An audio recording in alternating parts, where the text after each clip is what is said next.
to Hack the Real Size podcast with Heather, Ashley, and myself, Keira, where we delve into the personal journeys of people in the entertainment industry with a little bit of cheeky fun. And tonight's guest is a fabulous Magnus Bruun. So Magnus has done many bodies of work to his name, and I'm not going to embarrass myself by trying to pronounce a lot of them because they're in a language that I don't speak. I'm really sorry. But we love you most as CNUT from The Last Kingdom, and you're very popular playing, is it Ivor? In Assassin's Creed Valhalla, is Ivor? Eivor. Eivor. Sorry. See, imagine if I try and pronounce some of the TV work that you've done. That would have been embarrassing. Thank you for No, it would joining be us fun. tonight. And we've already had a catch up, so we know that you're doing very well. And all is good with the world. So it's just going to be me to start with, and then Ashley, and then Heather, and we will get cracking. Are you ready for my ridiculous questions? Yes. You are. You're looking a little bit terrified there. Are you sure you're okay? I'm okay. Just fire away. Okay. They're not all ridiculous. Some of them are just little icebreaker ones. So, making us sound really stupid, how many languages do you speak? Fluently two, Danish and English. Mm-hmm. But I can also speak German, and I would say I can speak a bit of Swedish, a bit of Norwegian. Anyway, I understand Norwegian and I understand Swedish. So it's possible for me to learn more and like act in those languages as well, with practice, obviously. That's pretty impressive. Well, I think in Scandinavia, we it's very important to understand languages.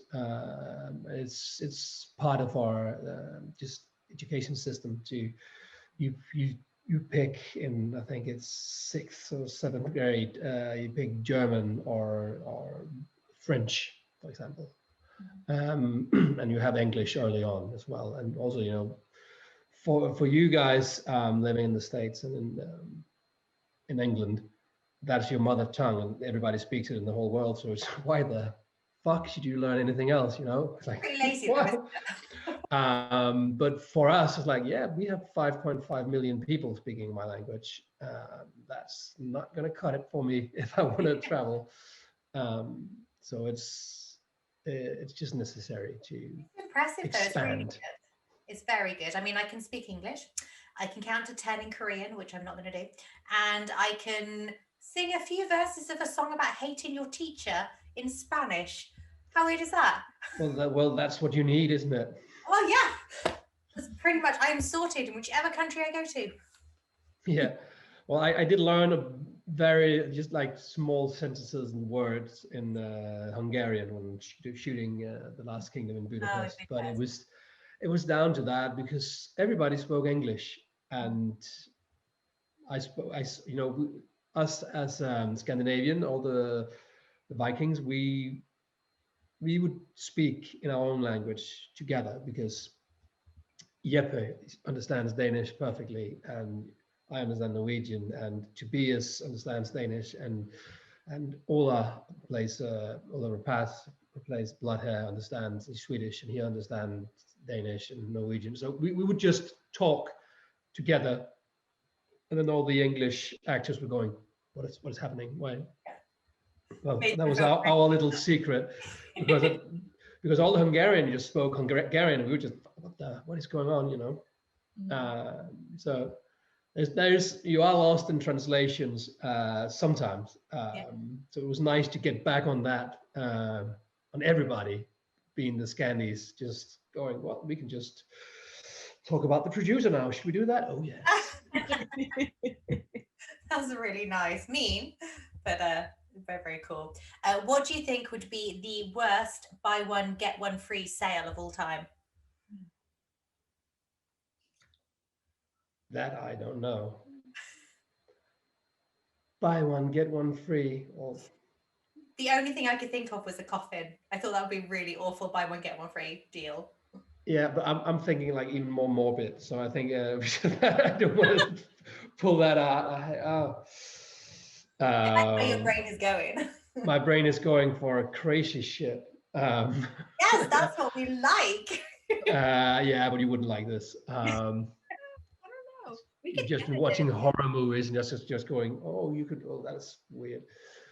I don't know.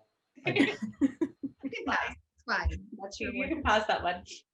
Which 5 Last Kingdom characters do you think would be most useful? No, most fun on a camping trip. Maybe most useful. 5, That would be boring. We'll say yeah. We'll say 5, and it's got to be fun. They don't have to be useful. but fun. Yeah. Well, definitely not Knut. I don't think It's a bit he would. serious. I don't think he would be fun. But definitely Heston. Heston's going. Mhm. Let's see, but fun really. Who are fun? Heston's bringing the illegal narcotics, I reckon. Yeah, and you will have to bring Finnan, right? And Yes. probably we will also have to bring Citric, just because they are like married couple.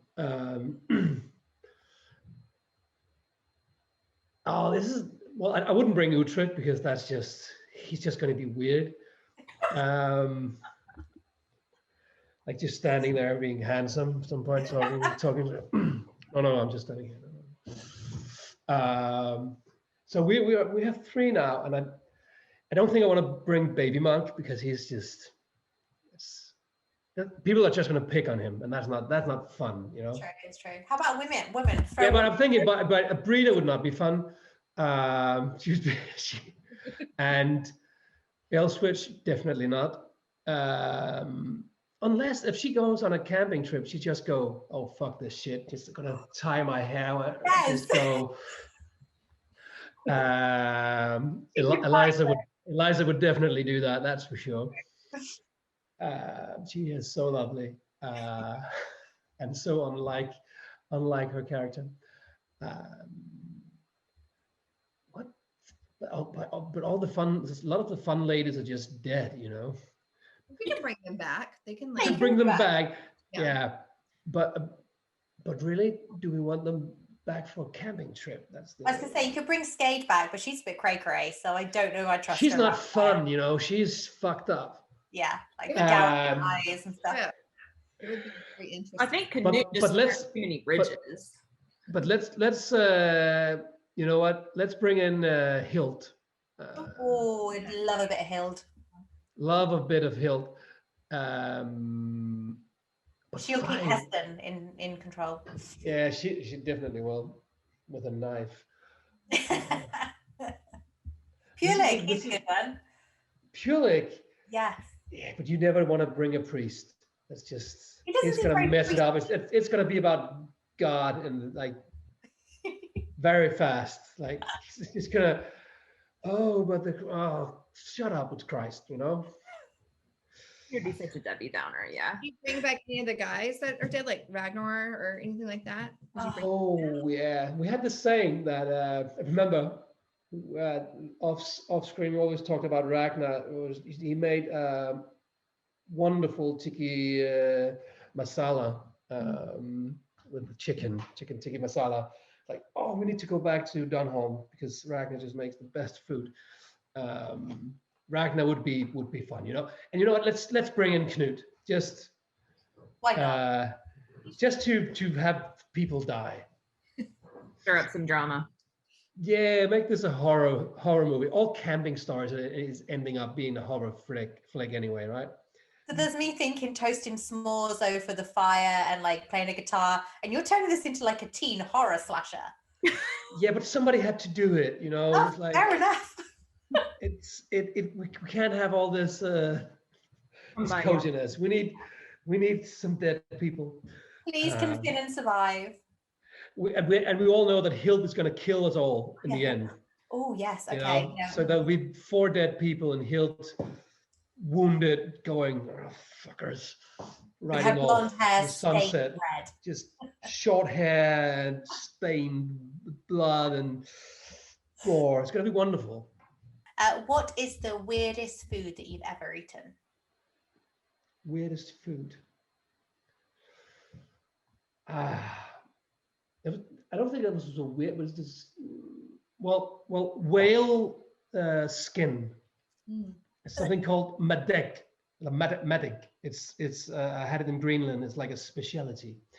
And it looked really nice. Like it was like on a sushi board. Like, this is wonderful. So it's like big thick layer of like the outer skin, and then there's a thinner layer of like little inner skin, and then there's some mushy stuff, which is also part of the skin, or it's like the meat.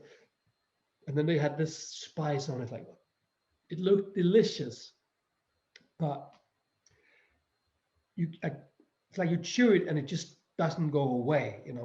Food, if you chew it, it's like, and you'll sink.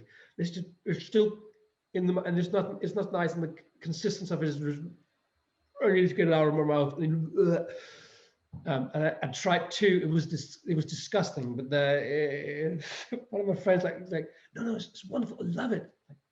I'm never having that again. That was. I think that was some of the weirdest I've had. That's good.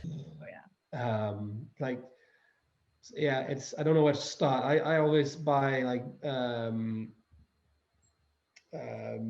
organic food, and we don't eat that much meat anymore. And I stopped drinking milk because I think the dairy industry it's fucked up. Cows are dying when they're 4 years old with their, what's that called? Their Udders. Yeah, udders. So the cow tits, udders is better, are just torn apart for just, that's the only thing they do. They're being kept pregnant all the time so they can keep producing milk, and then they die 4 years old. And normally a cow can get around 25 years old if it's not put in like booth and just being like this milk slave.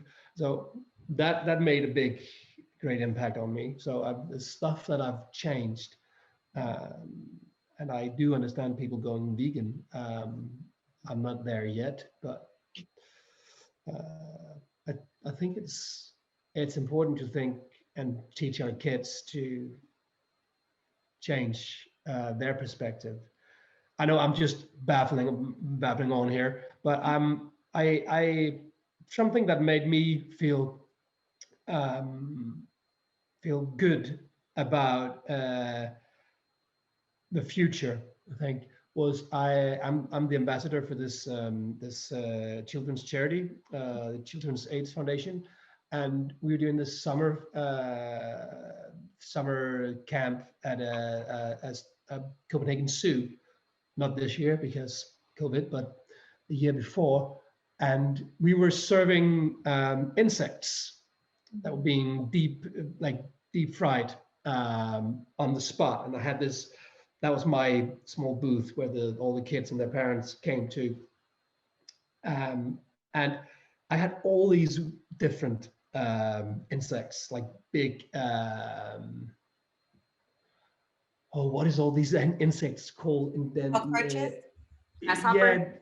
Yeah, grasshoppers and cockroaches and all kinds of small worms and Mealworms. all kinds of stuff. I think there was a lot. I think I had like 10 different species that you just deep fried and then put it on a plate with some salt, like go.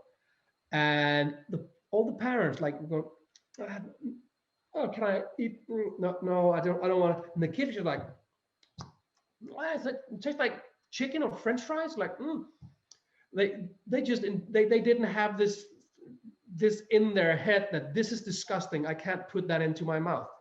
Whereas us as adults, we've learned that this is a no-no.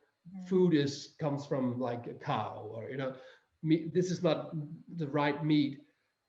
So thinking that, okay, they can eat grasshoppers and just going, oh, that's nice. which means that in some years that can just be normal to put grasshoppers in like cereals or whatever to get protein, so we don't have to get it from other Chicken. animals. Yeah. And that's important. That's really important for this world to keep on going. That we can change. And if the younger generations just go, cool, it tastes fine. I don't care. That is a big plus. Yeah. Also, why can we eat shrimps and like lobster and thinking, oh, that is delicious. Look at it. It's like that's just one big fucking disgusting insect from the Squid. sea. Yeah, squid. What I love squid. You know, why is that like gourmet shit? Yeah. Caviar. And this grasshopper or this whatever, if it's been through like a French chef's kitchen, why is that still discussed? Why can't I get that in my head?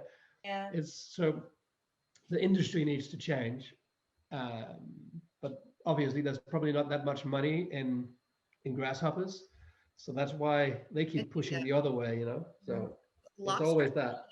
Lobster used to be a poor man's food. Lobster used to be, and somehow it changed throughout the years. So grasshoppers, we could change it. They could be Okay. new. Let's make the We'll change. start it. We'll start that campaign. Yeah, you heard it here first. Grasshoppers. It's gonna be the next lobster tail. Yeah. Sorry, your first question just turned into a slasher movie, and this just turned into like, yeah, it's nice, but let's talk about the environment. No, it's good. It's good. We wanted to know you better, and these are obviously the things that you're passionate about, or the way your brain goes in a random direction. It's good. We will take it completely on a different path then. This is a question that we ask all of our guests because we just love the difference in their answers. And it's very topical for this kind of time of our lives. Realistically, how long do you think you would survive in a zombie apocalypse? Alone or Your choice. Your choice. Dealer's choice. quite long. Because I've seen a lot of zombie movies. No, I think I would survive quite long. And I know I have a good friend, Adam, who's also an actor. I would find him. Yeah. That would be the first thing. I'll bring my family and find him. Yeah. Because he has all the gear, you know. He has, and he knows he can shoot guns, and you know it's nice to have somebody that's like a good trekker nearby.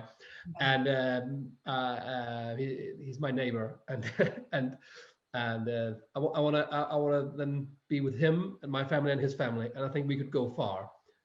We could survive it, because you need to understand what's going on, and you need to be safe. And I think this COVID isolation stuff is helping a lot of. It would help a lot of people in this zombie apocalypse. I think less people would die because we're good at closing the doors now, going, no, you can't come in. Also, you look weird. Why are you drooling blood? That you can't Just a come zombie. in. Can you just remove the mask so I can just see? Yeah, I can't Zombie or see. human? Zombie or human? You need to bring a mask. They can't. Have you brought your hand sanitizer, Mr. Zombie? That will solve it. Just put mask on all the zombies because then they can't bite. Then they can't bite. We solved it here. It's We done. need to do a Ashley, post-COVID zombie movie. You are so clever. Yes. But I think I would survive quite long. Also, I'm quite good with weapons in close contact. I've had a lot of training. You have. So I think I could do a lot of damage. So we're gonna come find you and your buddy, and we'll all be fine. I was speaking to a friend today, a lovely 19-year-old girl, and I said, "How long do you think you would survive?" And she said, "I'd be excellent." I was like, "Oh, really?" She was like, "Yeah, we have like so many cans here and tea bags." Okay, tea bags. Okay, if you think you can survive on tea bags, that's fine. What you can do, babe, when you run out of food, I'll probably chop off my arm. You'll chop off your arm? Yeah, and then I eat my arm. You'll bleed out or you'll die of infection. I was like, you haven't thought this through at all, have you? I'm losing faith in the youth again. Damn. I was I like, thought I had it with the insects, but now, oh my I'm god. saying if we bring the insects in, people can just learn how to eat grasshoppers. They'll be fine. Never must run be out. Yeah. to breed, surely. Again, Ashley, thank. Very good. I'm here for the ideas, guys. She is sorted. Well, thank you very much for your very insightful answers to our questions. I'm going to pass you along to the very capable hands of Ashley now. Wonderful. So mine aren't as fun. I just like to start off with where you are from and where you grew up. I'm from Denmark, and I grew up in a small city called Hillerød, population of like 42,000 people. So I grew up there and moved to Copenhagen when I was 20, and yeah, I've lived in Copenhagen until I got into drama school, and I moved to another city called Odense for 4 years to go to drama school, and moved back to Copenhagen, and now the countryside. But I'm also getting old, so. Well, so what got you into acting? I know you just said that you went to drama school, but have you always been passionate about it, or what got you into it? I think a lot of different things. I remembered I did stuff in school. I remember that my class in, I think, third grade, were supposed to make this Hans Christian Andersen play, the Ice Queen, I think it's called, the Snow Ice Queen, Snow Queen, and none of the girls in my class wanted to play the Ice Queen. And then my teachers, do you want to play it, Magnus? Yeah, sure. So we had to do it in front of the whole school. So I remember being dressed up in this big white dress in third grade with like this big crown, and just having so many laughs from the school. And I just thought, this is fun. This is good. All the older kids was like, oh, he's fun, like, oh, that was exciting for me to understand that, okay, so I can be fun this way, or I can get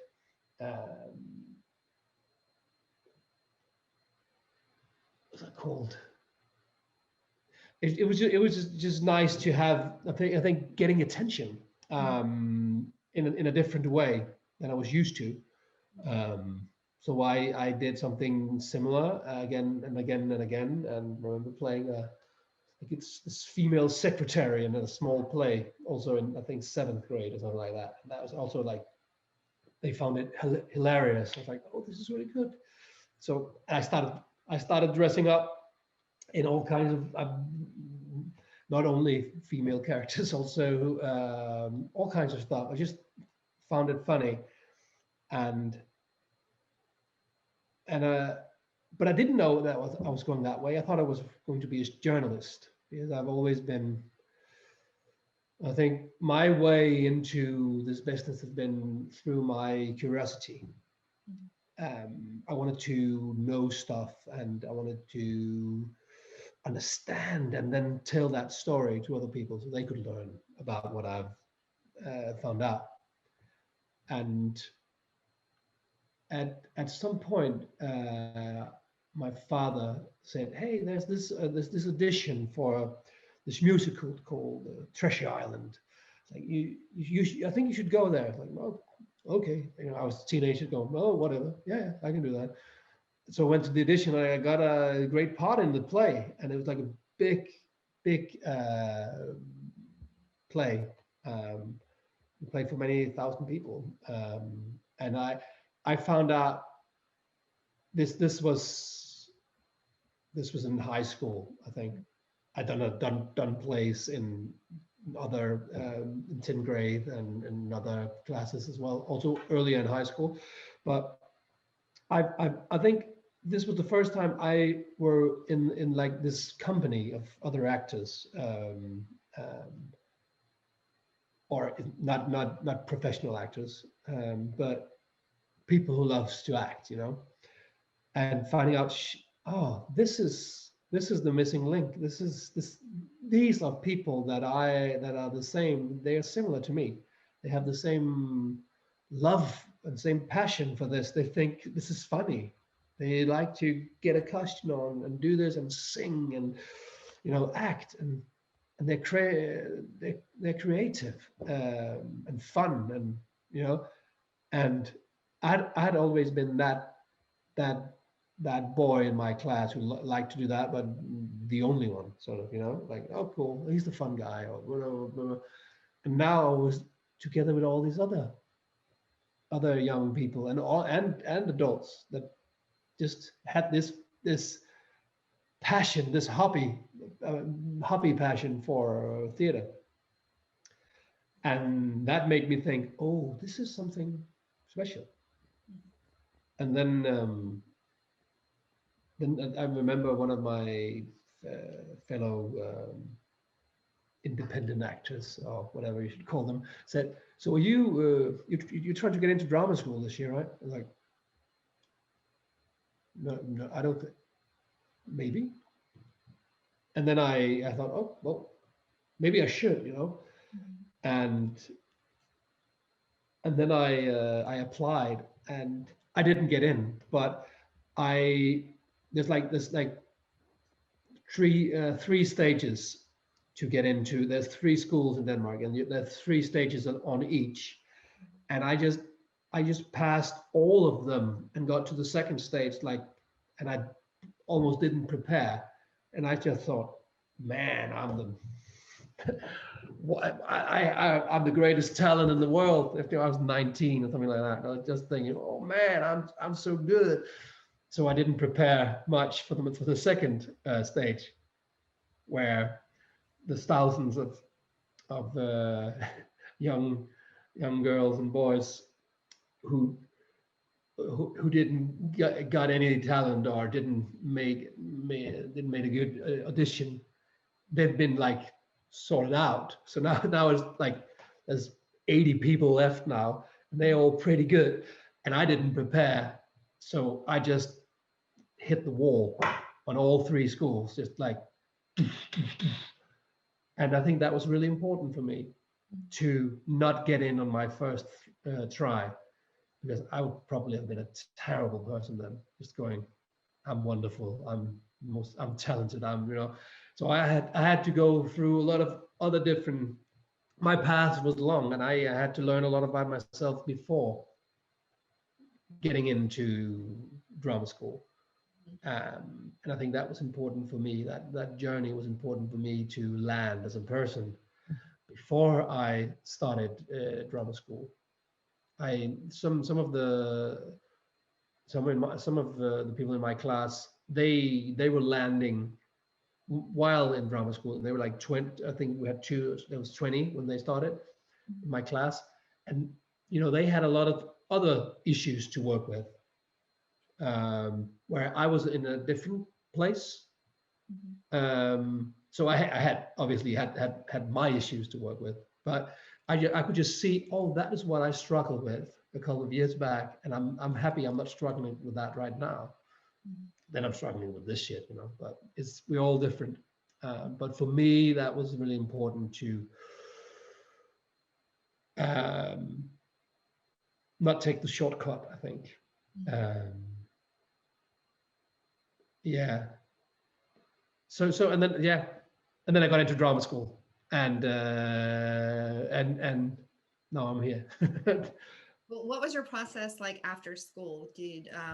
I know, like, in the UK it's very different. In the US it's extremely different. So what was the process like there?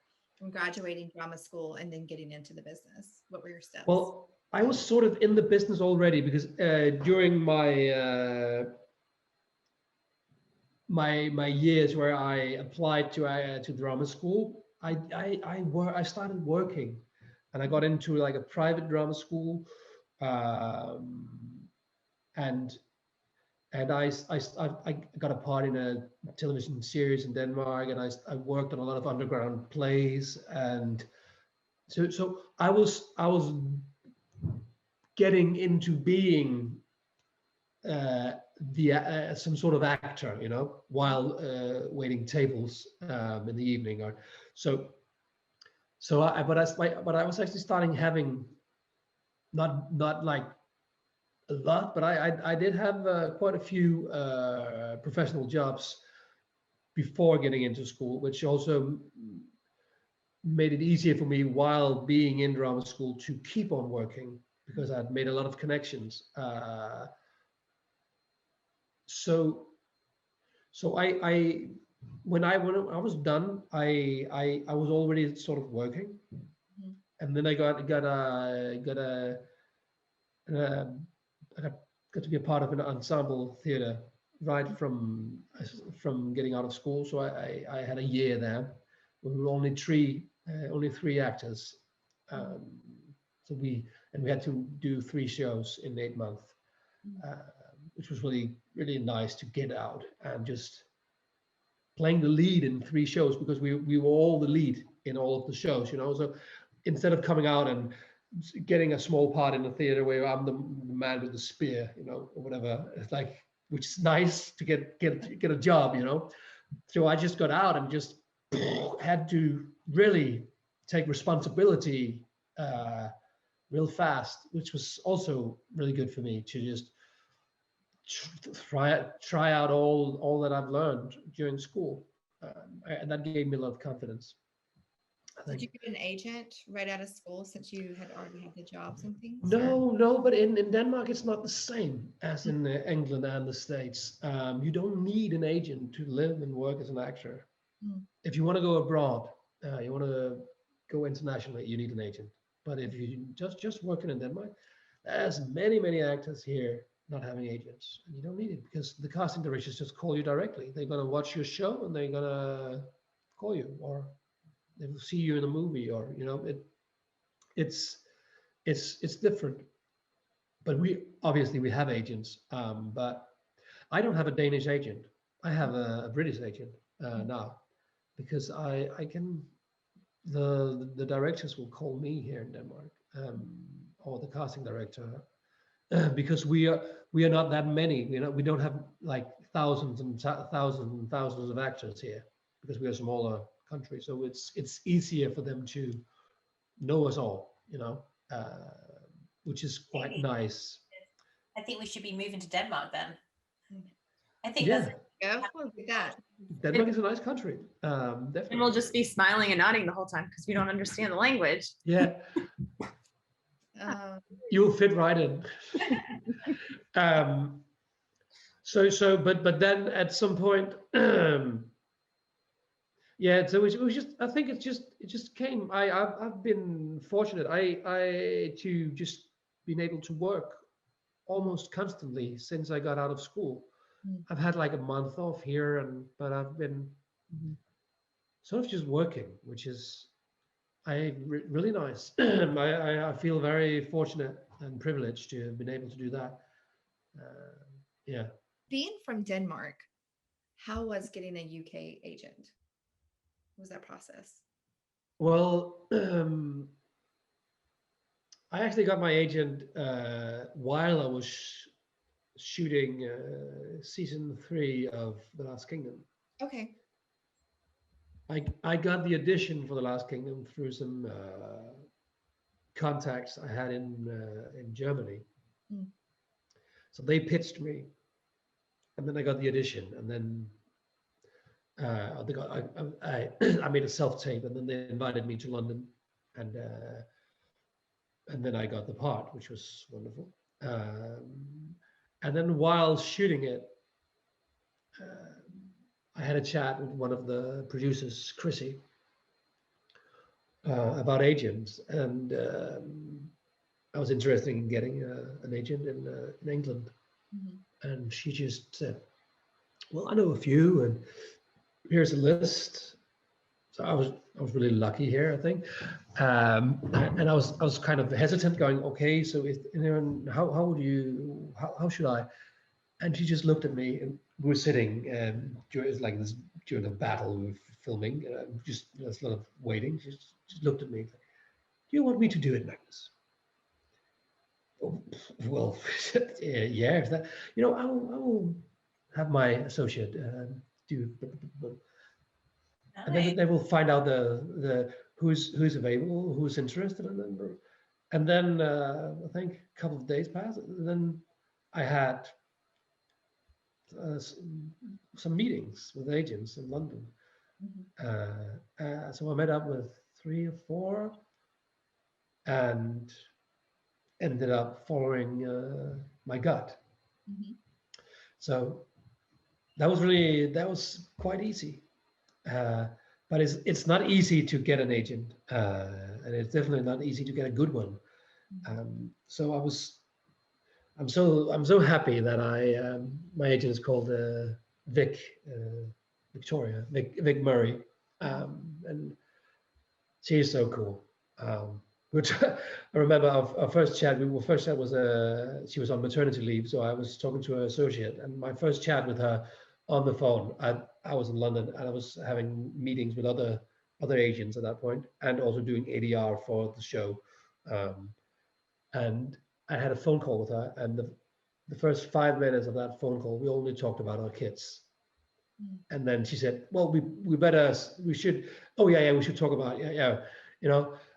And I just felt like this. I like her already Yeah. because it's not. I need to be professional. I need to have an agent that's she needs to be a bulldog, but I also need a person that I would like to go out and have a beer with. Because I need it both ways. I need to have a human being. I don't just want somebody. There's another job. You need to. I can't cope with that. That's not how I. That's not my kind of person. I need like a human being. Um, so so after I just had a really good gut feeling about her, and later on I followed it, and it's it's a happy agent client marriage, I think. Another question that we like to ask is, what is your best and worst audition? Best and worst edition. I mean, I feel like you don't have a worst audition. It can be Well, we all have. I've done, and this business, but but this business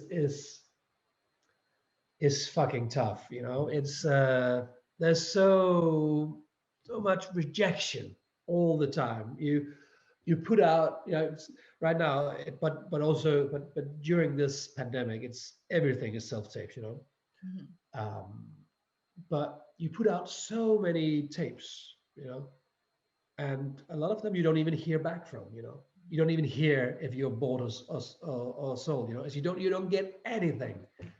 It's like, really, I need to write my agent saying, hey, can you chase this, because I would like to know if I should just erase this from my mind, Mhm.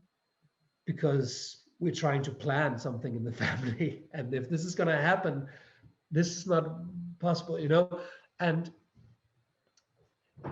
that is I think that is pretty rude, and it's all over the place, Mhm.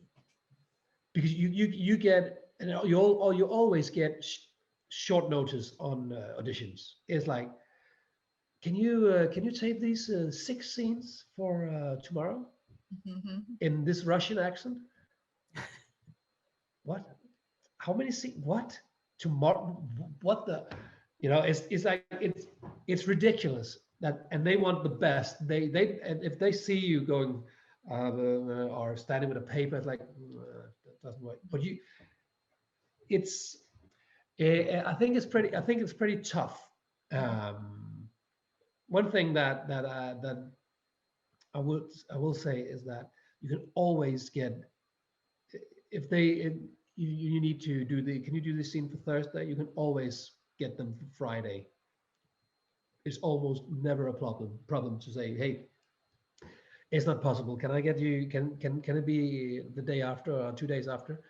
And almost every time it's like, yeah, sure, it's not a problem. Mhm. But you need to ask, and you should ask, because then you'll get a day or two more to, first of all, find a colleague that can help you with the tape, Mhm.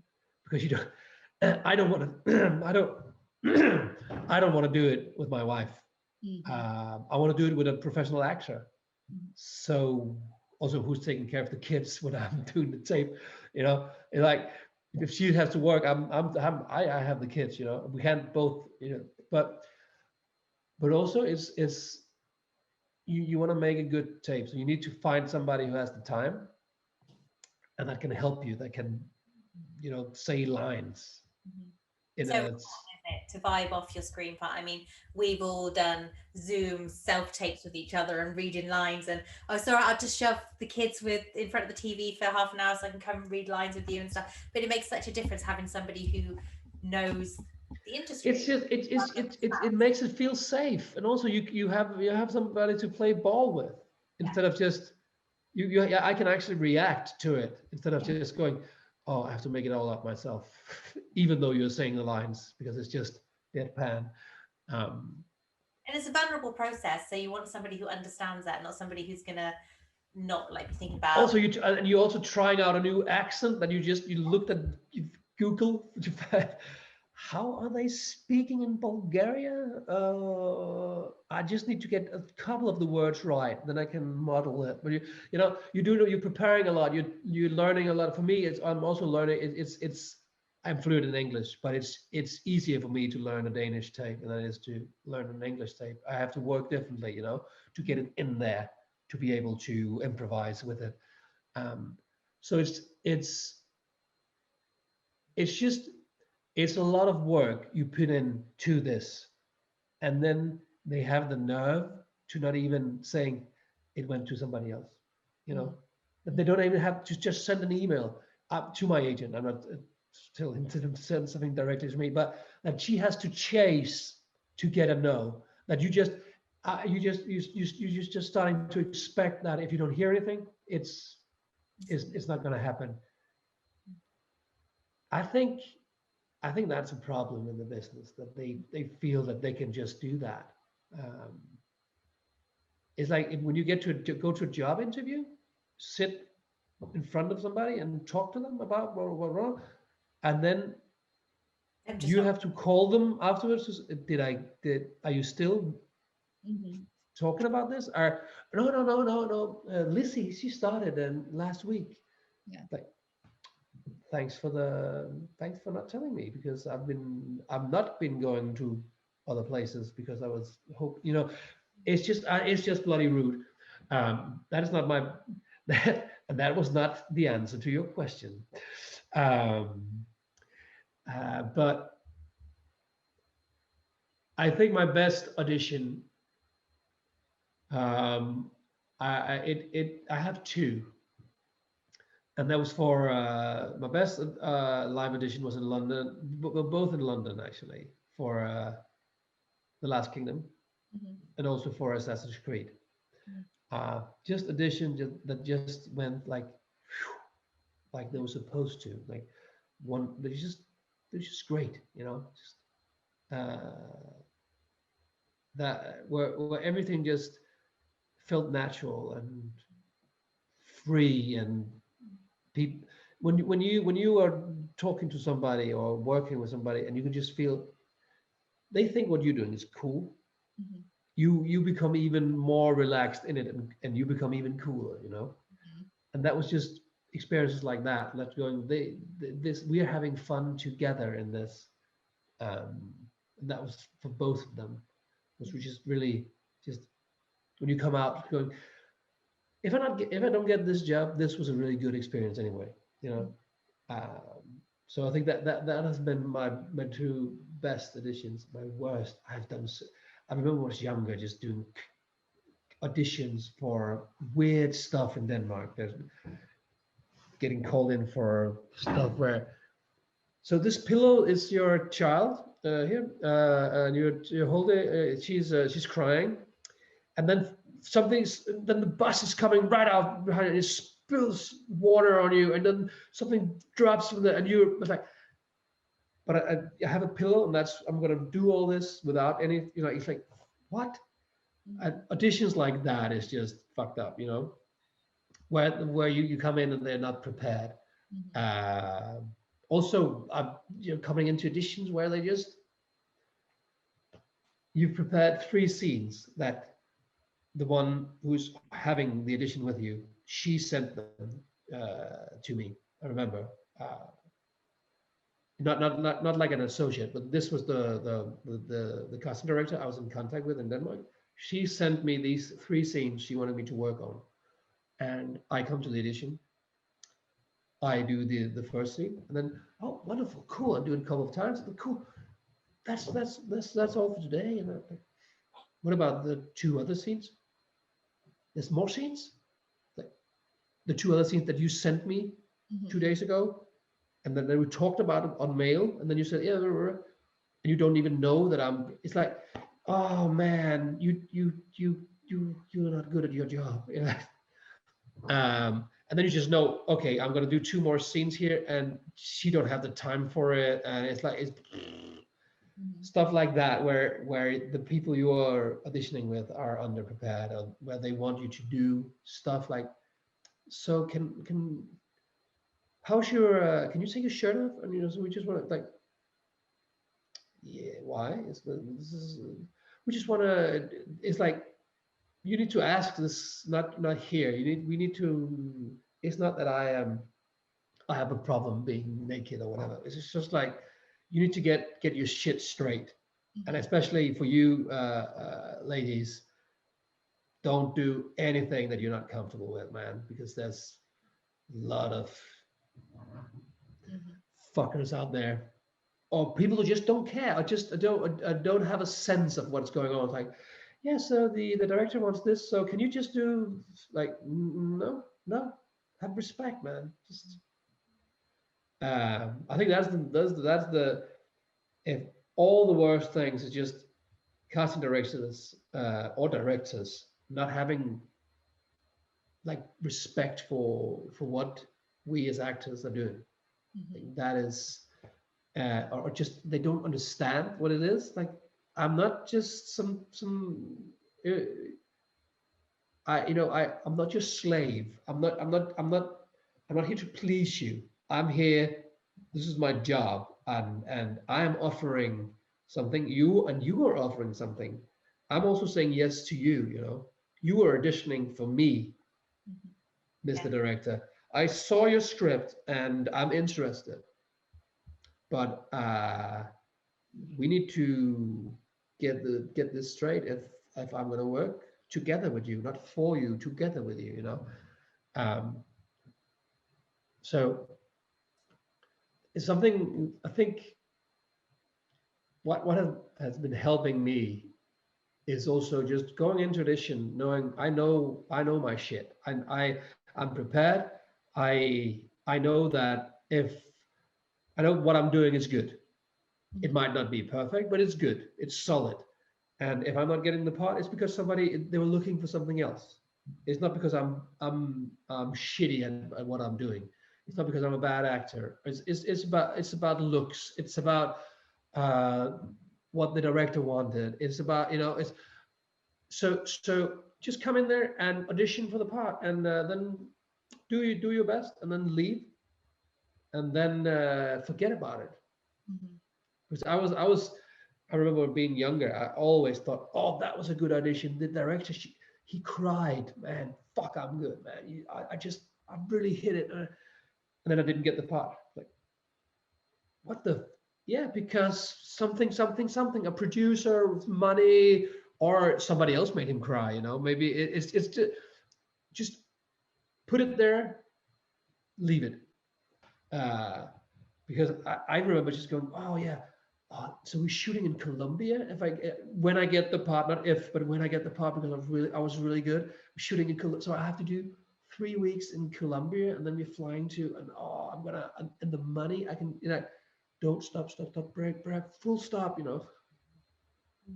don't, you can dream, of course we can all dream, but so many rejections, especially when you're younger and you can't. Was that an answer? Yes, that's fine. Yes, you've been talking for an hour.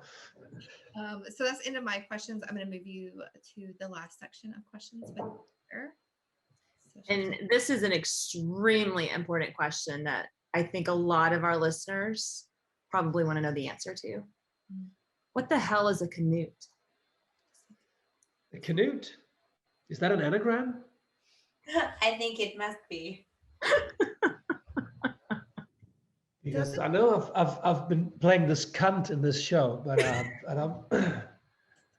not sure what a CNUT is. Good answer. Thank you. Think that with your character in The Last Kingdom, CNUT, I mean, he's a jerk, right? But we know, like, as actors, you don't want to just take it on as like the bad guy. Like, he has to have something more to him. So how did you know how evil he would be? Because when he killed Ragnar, obviously that was like the tipping point. Like, did you know he didn't kill Ragnar? Oh, he practically did. Okay. Technically, no, but it was his fault. Gave him the sword and pointed him in the right direction. I didn't give him a sword. No. You're misreading the whole story. So we're seeing this process of how, because that's what we want to know. How is your process of justifying all the awful things he would be doing and how to play him? Well, first of all, I never play a bad guy. Maybe you will look at me as a bad guy, but I can't play somebody being, I can't play evil, because CNUT or whoever doesn't think I'm evil, I played a very ambitious character in The Last Kingdom, season 3, very ambitious in season 3. That wanted to have fun, was very interested in Breda, and obviously had a plan, wanted to have power, but also wanted to have fun, and also I played, in my mind, he was very interested in Breda and he fell in love with Breda. There's a lot of stuff in the show that we shot that's not in the show. You always do a lot of reactions, a lot of small bits and pieces, and we had more, especially in season 3, me and Emily, that's not in the show. So they will edit it the way they want it, obviously, and it's in their control. So you never know. I, for example, know that there's a scene that they cut down where I'm really bad to her. I'm mean to her.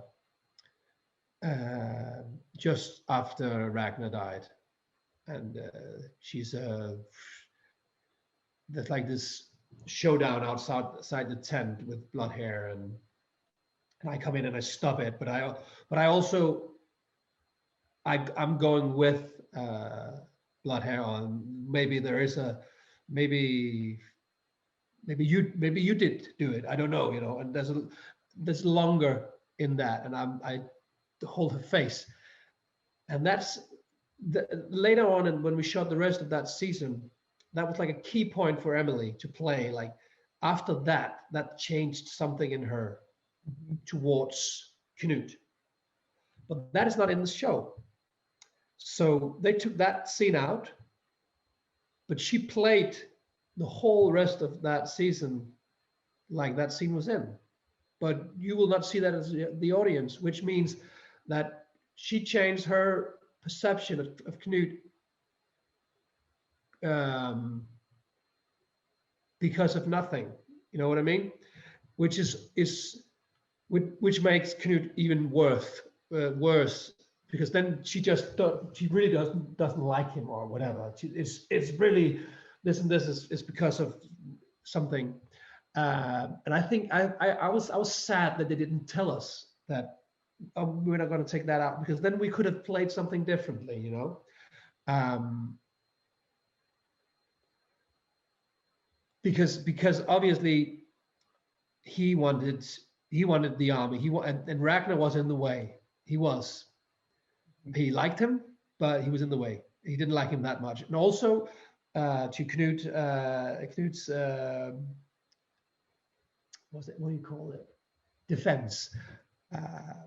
Ragnar wasn't that good, you know. I know he's like a favorite character especially for a lot of women, but look at how he treated Brita. He was womanizing, crazy. Like, no, just one more, Brita. That would be the last. I just need one more son. I promise you, this would be the last. You know, what do you do? I'm just gonna fuck this girl over here, and that one is that. You know, but I love you. But I just need some sons. I need to fuck with all the young ladies in the camp. You know, and that has been going on for a long time. You know, but people seem to forget. They seem to forget that. Like, no, he was wonderful. That was the true love. Brita and Ragnar was the true love. No, fuck no. He was a fucking idiot, man. Gentleman on that one, he can defend himself. Well, let's get Toby here. I'll call Toby now. I'll call Toby and Do it right now. No. Do it. Hold it up to the camera. he's good. I had a chat with him the other day. He's good. But so I used that in my character work, that he was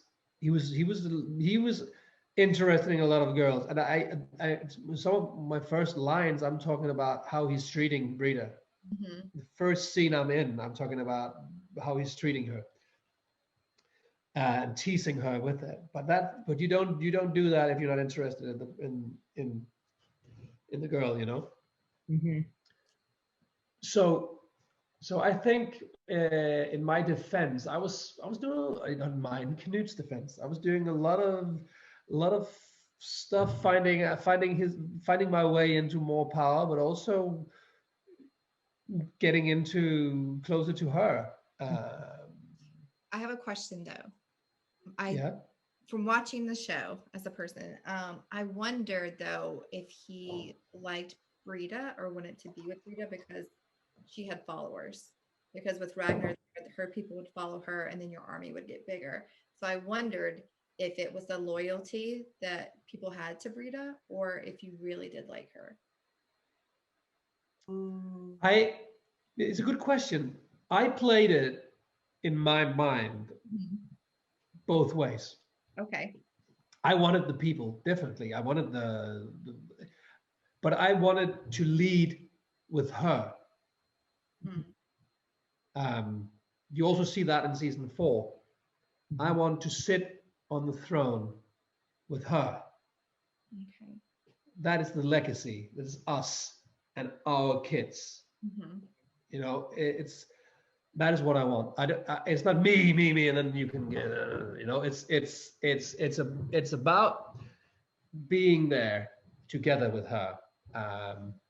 But obviously, in front of all the men, yeah, I'm gonna get her. I'm gonna get her followers. You know, but he likes her, and I think that is more. I think we see a bit more of that in season 4.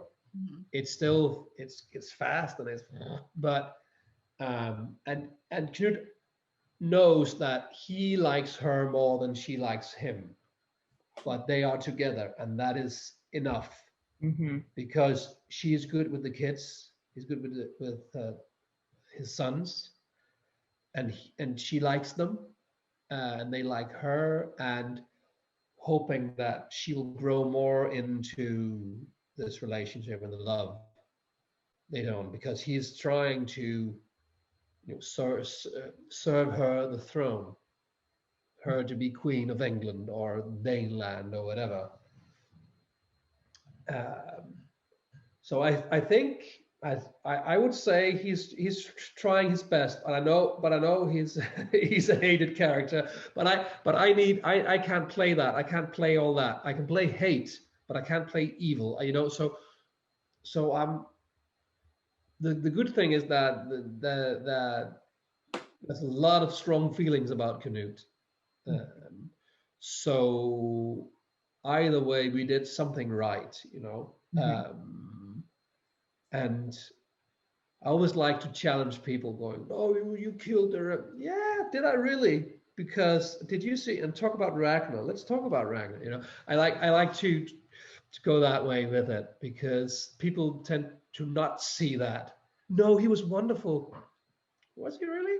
Well, and I think it's good for people who are just starting out in the industry as actors to hear, like you throwing that back and saying, well, was he really, evil? And, because you've got to build this character that you somehow find something in common with, and your motives behind it that are, believable, that you can play, that you can show. Yeah, it's like if you're portraying Adolf Hitler, you need to get into the mindset. I'm not saying that those Canute and Adolf Hitler is this. You made comparison. No, but I'm just saying, because that was the most evil character of man I could think of. But I don't think he thought of himself as being the most evil man on this planet. I think he thought of himself like righteous, like they wronged me, all those people, so that is why we need to get rid of them, and then I'll get more and more power. I just love this. I need to whatever started that like avalanche of shit and fucked up racism and all that shit, fascism. But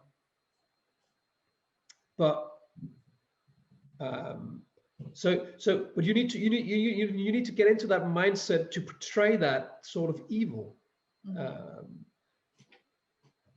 and not play it as evil, because if you go in there, I'm evil, it's not going to work. No dimensions to your character, I guess. It's the same. I in season 4, I am sort of the king of the Vikings. I'm the leader of the Vikings anyway, and I can't play king. I can play this man, but it's all the people around me that make me king. And if they don't cheer when I say something, I'm insignificant. It doesn't matter that I'm there, So, but when I lift the head up, going, brrr, and they go, yeah, suddenly, oh, that's a leader, But if they don't react to what I'm doing, I'm nothing.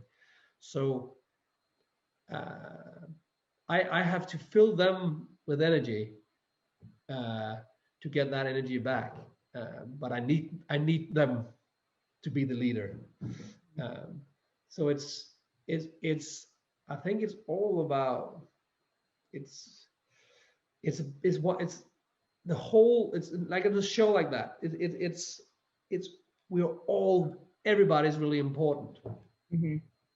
And people tend to forget that. Like if I don't have 200 extras and 80 stuntmen on horses behind me, I don't have an army, I need them. They're very important to my appearance here. And I need to respect that they're working as well. All of them. I love talking to extras. I love talking to crew, and I always go get behind the line to get food. I don't want to no, I'm important. I need unless it's like I have 2.5 minutes and I had to be back on set, and there wasn't an AD that could help me with food, so now I'm in the food tent or whatever, and I would apologize. Go, is it all right that I take a coffee and otherwise, I'm not more important than any other people in this. We can't. This is like a team. And I remember one of the 80s on her last day. She was going on had to work with something else, and she was following me to the car, and she said, "It's been such an honor working for you, Magnus." It's like fuck no, working with me. I've been working with you, and I wouldn't be able to find the set if you weren't here. You know, it's like I'll just be walking around mud and forests. You know, like you're very important, and you brought me a jacket and helped me, and you made that work, and you helped that, and you called those, and you working for fuck that shit, man. We're here together. Well, and that was one thing when I was reading, you had mentioned how you were able to help design Knut's costume. And was that, do you think helping design that costume helped you embody who he was? Yeah. I had a lot of ideas. And normally you don't have a chance to do anything, especially on a big production, because they already have all the sketches and all that. Like this, you come down and then here's your costume, sir. This is your, and this is, and it fits. And okay, this is how I look. Okay, I'm gonna have to work with that, or wonderful, or whatever. I had a lot of ideas of colors and signs and runes and tattoos and all kinds of stuff, and also from the books. I don't know if you have read the books, but there's a lot about Knut and his sword especially. So I had a lot of ideas, and I just sent it to the makeup designer and Kate Benson. It's wonderful, and also to Molly Rowe, who's the costume designer. And when I came down to Budapest, they had printed it out in color in like big papers, like on the wall. So your ideas with this and that, and we thought about the leather that you thought about, and the color, and with the snake here, and you remember the Midgard serpent, and they're like, wow, you really listened to this and took note, and you got creative from what I gave you, and wanted to work with your own ideas, and it's like that was wonderful. I felt very special, actually. I felt heard, if you know what I mean. So that was really nice. So we sort of designed some of it together, and also finding out what kind of face tattoos and scars and all that, and if I were to have like what my hair should look like and my beard and all that. I was in on all that. In the end, there was 5 producers that had to like go in and say, but so they had to agree as well. They could have said, "Fuck no," but they didn't. So that was really nice, and you don't get that chance every time. And I would say to every aspiring actor, just actor, that just say something, because the worst thing that can happen is they go, "No, we already made the choice of whatever." But it's just like, if you don't ask for the candy, you're never going to get it. It's like, yeah. And it's in there in the cabinet, but I don't want to ask. Well, you're not going to get the chocolate. So just ask, because maybe they will go, oh yeah. We'll talk to production. Maybe they can figure something out. Maybe they'll have a say on something, or the next costume you're using in the next block, or whatever. Yeah. So one of the last things we wanted to talk to you about was your voiceover. Was that something that you had been interested in a while? I read that your auditions for Assassin's Creed, you thought it was actually for an animated series, and you didn't completely know what you were auditioning for. So what's the question is, what? Were you wanting to do voiceover? Or did it just kind of happen through this? It happened, as you said. I was auditioning for this animated series called the Black Wolf Saga, I think they called it. 10 episodes shot in Canada, I think. This sounds interesting. But it was only when they invited me to London afterwards that my agent found out that this was Ubisoft. It was like this big gaming company that was the producer of it. So it might be something else. And then when I got to London, I found out. So this is Assassin's Creed, the new game. So I never had a plan of going into video games, and thank God I was doing a lot of motion capture for this game. I think I've done 7 full weeks of motion capture, which is all the.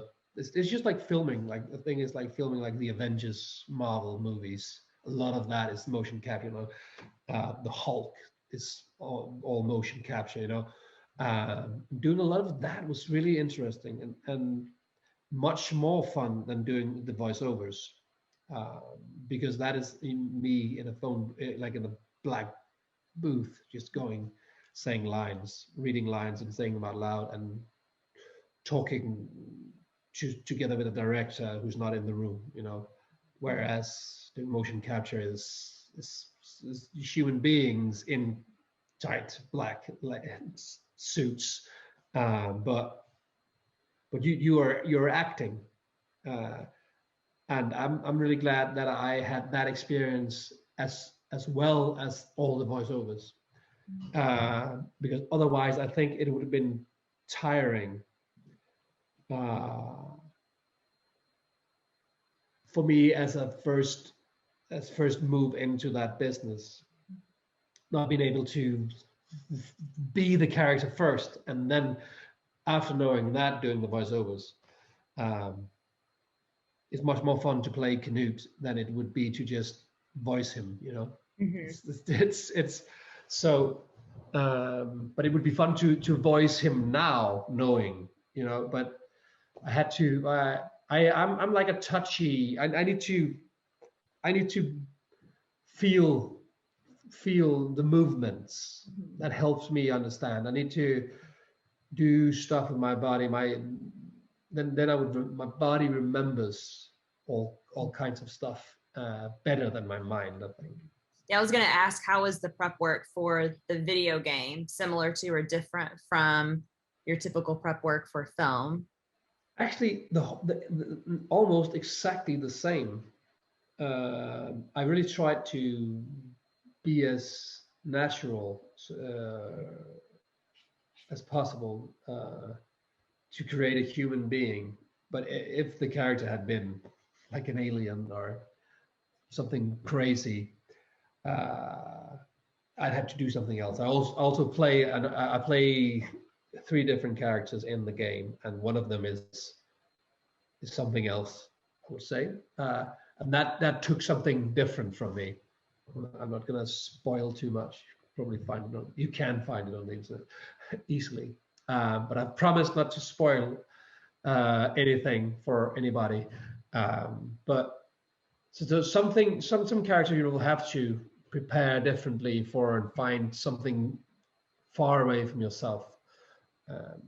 But it's still, if I had to play that character in a film, I would have done the same, I think. So this is my first experience with doing video games, and I don't know how. I haven't played Gollum, you know. I haven't played like a crazy monster character jumping around on all fours. So I wouldn't know how that would be. I would love to have done a film like Planet of the Apes or the newer, you know, that's full on motion capture, but being in that would be fun, I think, you know, but I don't know. Awesome. Are you interested in doing more voiceover work, video games? If there's some good stories, definitely. It's all about the storytelling, I think. It's all about getting some good stuff out, not just because there's so much content right now, you know. And when you watch Netflix or all the other streaming services, or there's so many films and series coming out. Like, okay, it's third season of that now. I haven't heard about the first season. You know, it's like, well, there's 24 episodes in each, and I can't. There's so much. So you want to be part of something good. You know, you want to be part of something where people watching it learns something, gets smarter. You know, you can't be that lucky all the time. You also have to work and get paid. You know, and pay the bills. But when that project where you can feel the heart of the script writer and the director and just comes in, it's like, oh yes, oh, more of that, oh, like, or a good book coming to life, you know, like just like The Last Kingdom. There's some brilliant books, you know. So I knew that this is something they have, like, what this is coming from is good, so they can't fuck that up too much, you know. Well, obviously they can, but you know, but if the background is good, then it's easier to make a good product, I think.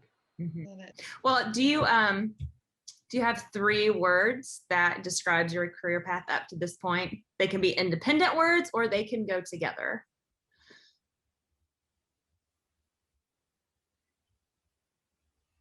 Never thought about that. 3 words. I should have read the prep email. Damn it. So, like, some people have said, Oh, damn it! Damn it! You. I'm trying to think of what some people have said. Not the shit. Is that 3 words? There you go. You just got the shit. But Got the shit, man. Just shoot whatever shit you can find. That's my words. No. That's perfect. Do you have like one piece of advice that you would give to aspiring actors or you back when you were just a wee lad starting out? Oh, I have the depressing advice and the good advice, but they're both good. Well, if there's anything other than acting that you can see yourself doing, do that. That is the depressing advice. Sorry about that. But if you think, oh, I think I would be really good at this and this would be really fun, that would be good, but I can also go acting, do the other stuff. Because it's tough, man. It's a roller coaster ride, but it's not a good roller coaster all the time, you know. As we talked about earlier, there's a lot of rejection, there's a lot of no, there's a lot of people just looking at you for your looks. It's like, no, it's too red. He's ginger. I can't work with a ginger or whatever. She's too whatever. It's sometimes you just your body, and it can be you feel like it's an object, and it's obviously a lot harder for women and worse because there's really a lot of shit going down, and we're also trying to change that, but it's still there, but it's tough. But my more positive advice, yeah, please cover that, would be, don't try to be something that they want. And who the fuck are they? Find out who you want to be, and make sure to stay true to that. Stay true to who you are. Find out what you like. You know, I like looking at fire and waves and water, something that's ever changing. Or, okay, why do I like that? That's because there's something about the ever changing, there's something about the colors. Okay, why? I am passionate about that. Go deeper into that. You know, read books, find out what you like and who you like and why you like that, and you know, and from that create yourself, sort of build on your creativity, instead of going, oh, I need to read this book because I'm told that that is a good book to read because of, and I know they like that, so I better try to sound like, oh, don't do all that shit. Be yourself. Stay true to that. The best actors and painters and musicians, they did that. They're not copies of somebody else. They are original, and it can be hard to stay true to yourself, but it's the only real thing. And if they don't like it, then fuck them. You know, somebody else will. Good advice. Yes. Good advice. Brilliant. Yeah. So I guess on Instagram, are you active on Instagram? We always let our guests drop where our listeners can follow them. If you're active on Instagram or Twitter or. Well, I am both actually. Twitter and Instagram is where to find me. Yeah, and I'm trying to survive in there. This social media crazy world. Yeah, it's rough. And you had mentioned earlier that you have a charity. Do you want to give the website to that so people could check it out? Yeah, it's a Danish charity, so it's harder to. It's called the Children's Aid Foundation. Mhm. And it's about it's for children that have been removed from their parents. Mm. So they are with foster parents or in special homes because of a lot of different stuff, but crazy and bad stuff.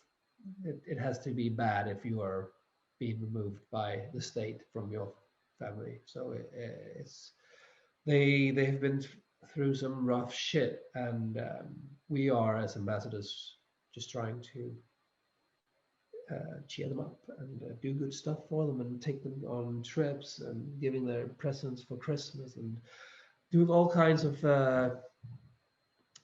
fun. I ride with them and I do like stand-up paddleboarding and all kinds of stuff with these kids and visit them at their homes. And I think that is one of the most important things I have ever done. Mm-hmm. And I'm so happy that this path for me as an actor gave me an opportunity to do that, because what I have been doing in television or theater, that I can only hope that I have opened some minds for something different or making people curious on Googling stuff, you know. Mm-hmm. But I'm actually able to change and help people and make these kids, young adults, happy. And that is just so much more important than all the shit that I have ever done that's on Netflix, you know. Because that is just entertainment, and this is real life. Yeah, thank you for sharing that. That's great. Yes, thank you so much for chatting with us.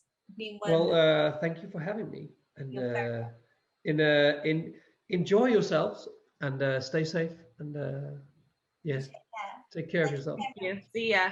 And good luck with everything, man. Really. Thank you. Stay true to yourself. All that jazz. Bye. See ya.